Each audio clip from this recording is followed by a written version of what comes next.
Apakah Putin akan membawa Rusia menjadi Soviet baru dengan mengambil seluruh negara pecahan Soviet? Sebelum melanjutkan jawaban tersebut, sangat disarankan sahabat mensubscribe channel Bosman Official satu lagi untuk memahami sejarah Soviet berdiri dan bubarnya Soviet karena akan dijelaskan detail di sana. Baik, kita kembali ke akar pertanyaan. Apakah Putin akan membawa Rusia menjadi Soviet baru? Jawabannya, kita ilustrasikan pemahaman apa isi kepala Putin terlebih dahulu dari jalan sejarah selama 22 tahun dia memimpin Rusia, juga menjelaskan perjalanan karirnya sebelum menjadi orang nomor satu di Rusia. Kita awali dengan mundur sedikit sebelum terpilihnya Putin menjadi orang nomor satu di Rusia. Pada 26 Maret 1997, Presiden Boris Yeltsin melantik Putin menjadi Ketua Deputi Staf Presidensial, sebuah jabatan yang ia pegang sampai Mei 1998, dan Kepala Direktorat Kendali Utama Departemen Manajemen Properti Presidensial sampai Juni 1998. Pendahulunya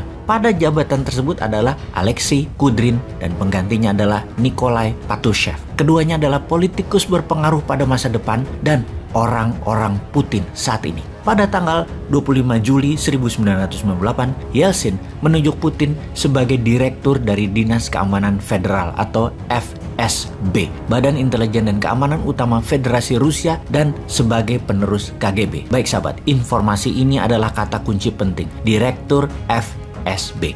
Pada 9 Agustus 1999, Vladimir Putin dilantik menjadi salah satu dari 3 deputi Perdana Menteri dan menjadi pelaksana jabatan Perdana Menteri Pemerintah Federasi Rusia oleh Presiden Yeltsin. Kita berhenti sebentar di sini karena ada yang janggal. Presiden Boris Yeltsin melantik Putin sebagai pelaksana jabatan Perdana Menteri. Ada apa dengan Yeltsin ini? Ada peristiwa apa sesungguhnya? Pada tanggal 4 September 1999, sebuah bom meledak di kota Buenos. Kemudian pada 9 September, bom meledak lagi di Moskow. Putin langsung menangani peristiwa serial pemboman tersebut yang dituduhkan ke kelompok pemberontakan Chechnya.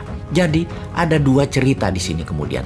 Kita kupas dulu jabatan politik Putin, baru cerita serial pemboman tersebut. Pada 31 Desember 1999, Yeltsin secara tiba-tiba mengundurkan diri dan berdasarkan konstitusi Rusia, Putin menjadi pelaksana jabatan Presiden Federasi Rusia. Dekret presidensial pertama yang Putin tanda tangani pada tanggal 31 Desember 1999 tersebut diberi judul Atas Jaminan untuk Mantan Presiden Federasi Rusia dan para anggota keluarganya. Dekret tersebut menyatakan bahwa tuduhan korupsi terhadap presiden yang baru mengundurkan diri tersebut dan kerabat-kerabatnya dipetieskan. Kemudian 12 Februari 2001, Putin menandatangani sebuah hukum federal yang sama yang mengganti Dekret 1999 kasus tuduhan Putin dalam ekspor metal di tahun 1992 yang dibuka kembali oleh Marina Salye, namun Marina dibungkam dan dipaksa meninggalkan Saint Petersburg. Ketika persiapan calon presiden Rusia di tahun 2000, di mana para persaingnya sudah bersiap untuk pemilihan pada Juni tahun 2000, pengunduran diri Yeltsin membuat pemilihan presiden dipercepat, jadi diadakan pada tanggal 26 Maret tahun 2000. Putin memenangkan putaran pertama dengan 53% suara. Selanjutnya, sejarah hingga saat ini. Telah 22 tahun Putin berkuasa dan dia merancang terus sampai tahun 2036. Sekarang kita menjelaskan tentang pemboman apartemen dan serial bom dari tanggal 4 sampai 16 September 1999. Tertuduhlah Ibnu Al-Khattab dan Abu Omar Al-Saif, pemimpin pemberontakan militan Chechnya yang sudah dieksekusi mati di tempat penyergapan yang dipimpin Putin. Yang menarik adalah banyak temuan bahwa alat-alat yang dipakai untuk ngebom semua barang-barang organik tentara Rusia, sehingga arah dugaan terbesar adalah yang meletakkan Dinas Keamanan FSB. Bahkan keganjilannya berikutnya adalah pejabat DPR Rusia, Duma, menyatakan akan ada bom di kota Volgodon yang ternyata beberapa hari kemudian kejadian beneran. Terlalu tepat informasinya yang dilakukan oleh orang nomor 1 Duma yang merupakan kamrat sobatnya Putin tersebut. 3 hari kemudian keluar pengumuman resmi pemerintah Rusia yang dituduhkannya militan Chechnya, pemboman tersebut, namun dibantah oleh Presiden Cechnya kala itu,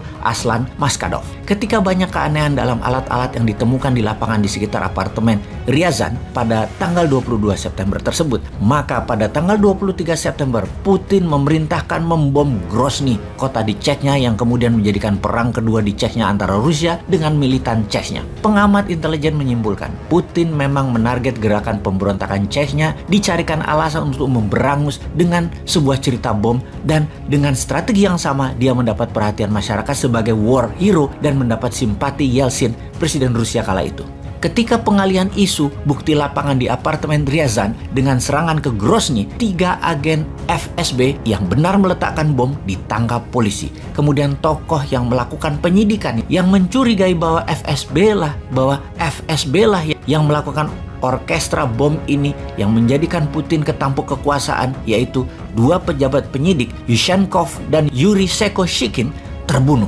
Kemudian agen FSB yang membuka rahasia ini, Alexander Litvinenko, meninggal diracun di London. Singkat cerita, peristiwa pemboman berseri ini menimbulkan ketakutan di Rusia, tertuduh secara resmi oleh pemerintah Rusia adalah pemberontak Chechnya. Bagi beberapa sejarawan, yang mengatur sebenarnya adalah FSB yang membawa Putin menjadi presiden. Beberapa pengamat tidak setuju dengan informasi dan teori ini, masih melakukan penyelidikan hingga saat ini mereka itu semua. Apapun itu sahabat, Putin adalah manusia yang pandai mengambil momentum, sangat pintar, terprogram, seorang patriotis nasionalis yang saat ini negaranya dipimpinnya melawan agresi militer NATO dengan mengambil buffer country Rusia, yaitu Ukraina. Jadi kembali, apakah Rusia akan menjadi Soviet baru? Walau alam.